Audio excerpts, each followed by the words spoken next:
ગુજરાતનો આવાજ।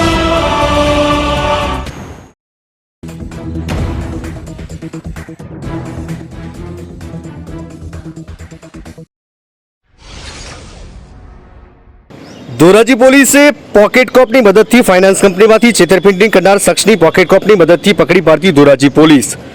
મન્નુપુરમ ફાઇનાન્સ ધોરાજી શાખામાંથી 1,25,000 તેમજ આઈએફએલ ફાઇનાન્શિયલ જૂનાગઢ શાખામાંથી 1,24,852 એમ કુલ 2,49,852,ની છેતરપિંડી કરનાર ઇસમને પકડી પાડ્યો। આરોપી દ્વારા જૂનાગઢ એચડીએફસી બેંકમાં 26.1 ગ્રામ સોનું ગીરવે મૂકી ત્યારબાદ વ્યાજ વધુ હોવાનું કહી મન્નુપુરમ ફાઇનાન્સ તેમજ આઈએફએલ ફાઇનાન્સ કંપનીમાંથી ગોલ્ડ મૂકવાનું કહી બંને ફાઇનાન્સ કંપનીમાંથી કુલ 2,49,852 રૂપિયાની ગોલ્ડ લોનની છેતરપિંડી કરી। મન્નુપુરમ ફાઇનાન્સ કંપનીના બ્રાન્ચ મેનેજરની ફરિયાદથી આરોપીની જૂનાગઢ પકડી પાડી કાયદેસરની કાર્યવાહી કરી।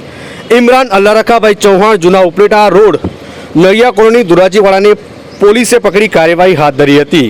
ધોરાજીથી અલ્પેશ ત્રિવેદીનો રિપોર્ટ।